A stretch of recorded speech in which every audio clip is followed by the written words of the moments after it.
The death toll in Pennsylvania is rising after that massive explosion at a chocolate factory. At least 5 bodies have been pulled from the rubble. Rescuers say time is running out, though, to find anyone else alive, but families are still holding on to hope. ABC's Jacqueline Lee has those details. Tonight, the death toll rising after a Pennsylvania chocolate factory violently exploded Friday. The terrifying moments caught on camera by local station Fox 29 Philly. Massive explosion with an active fire. We have a number of damaged buildings. Today, crews discovering a 5th body buried beneath the rubble at R.M. Palmer Company in West Reading. Due to the violence of the explosion and the amount of time that has passed, the chance of finding survivors is decreasing rapidly. One person miraculously found alive overnight, but 2 people are still missing. We're holding on to faith and hope. Among them, Danny Wyatt says, is his cousin Diana Cedino. She's a God-fearing woman. She's beautiful. She's a great person. Rescue workers using dogs and imaging equipment to comb through the debris and look for signs of life, with neighbors gathering to help first responders and families who lost loved ones. We're always racing against time, and we've just been hoping that we could stop it to be able to get answers. The cause of the explosion is still under investigation. The candy company says Philadelphia are monitoring the water supply there after a chemical spill just north of the city in Bucks County. Overnight, city officials had to temporarily shut down the intake from the Delaware River for that city's tap water system after an estimated 8,000 gallons of a chemical used to make latex paint spilled into a tributary of the river. Reporter Becca Hendrickson from our sister station, 6 ABC WPVI in Philadelphia, joins us now from the water plant at the center of the concerns. Becca, this is quite frightening.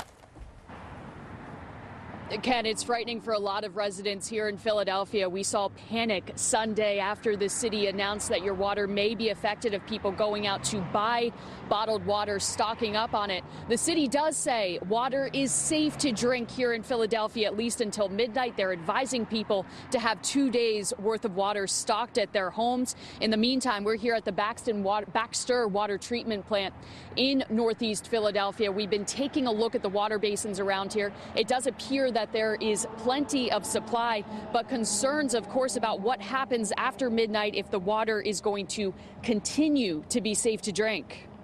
We have not detected any of these contaminants in our water, and we'll continue to use that as our first basis for any decision making that we make. Philadelphia officials closely monitoring the city's water supply after a chemical spill Friday night.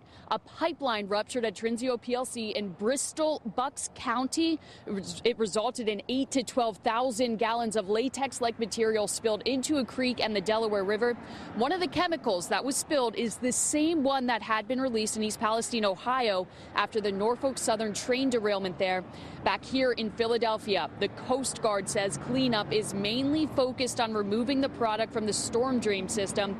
They've collected 60,000 gallons of contaminated water so far.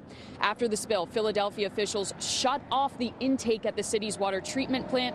Health officials have been testing the water stored there, and they determined for now it is safe to drink. Video tonight that is disturbing to watch. It shows an alleged mass murderer on the loose in Tennessee before killing 6 people. The suspect shoots through a side door in this surveillance video released by Nashville police. Then you can see the person, identified by police as Audrey Hale, step through the door to begin her rampage.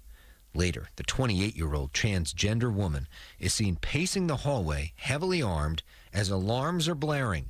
Hale enters the church office and then eventually heads towards another door. We then see Hale walking past the children's ministry.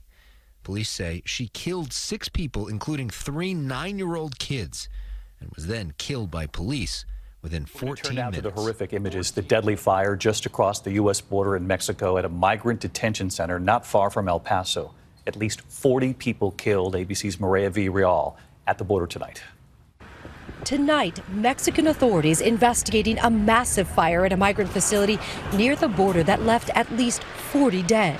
Disturbing surveillance video being investigated by authorities appearing to show men locked inside a Ciudad Juarez detention center as the room fills with smoke. Mexican President López Obrador says they believe the fire was ignited Monday night by some of the migrants who feared deportation, saying the men propped mattresses against the shelter door and set them on fire. Muy triste que esto.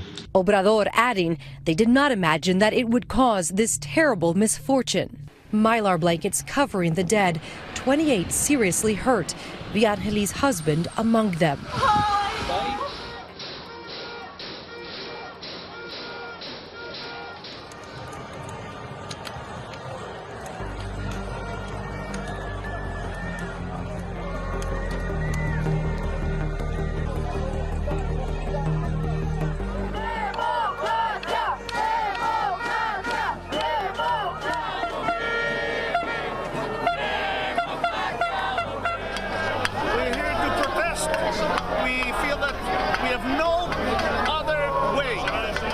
To show ourselves and say, this is it.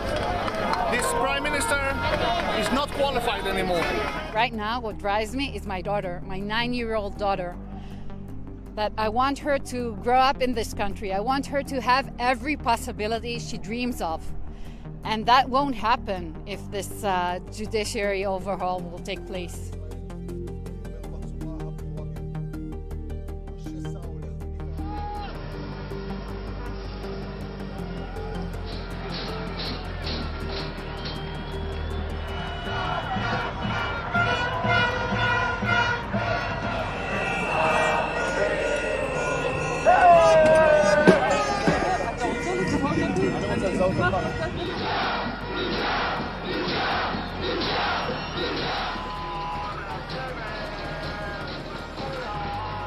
Standing up here, you have the Services Union Verdi and also the Railroad Transit Union EVG. So they started these strikes at midnight tonight. This has been pretty well telegraphed, and it's not the sort of chaos that we're seeing, in Israel and in France, but it is, disrupting all kinds of travel. You have flights that have been grounded. Long-distance regional trains across Germany are closed. And as you'll know, Matt, the S-Bahn and U-Bahn distinction, the U-Bahn is running, the S-Bahn is not. And these are all the sort of train services across Germany that are, that are basically ground to a halt here, and as well as the air travel. But we got a bit of that taste of that chaos yesterday with some issues with Deutsche Lufthansa, and it's all down to wages, right? So the Verdi is demanding a raise of 10.5% of the wages. They're now locked in their third days of talks, and what the what's been offered is about a 5% raise, which is just not cutting it at this point. So this is all down to the same conversation we're seeing across the world and across Europe.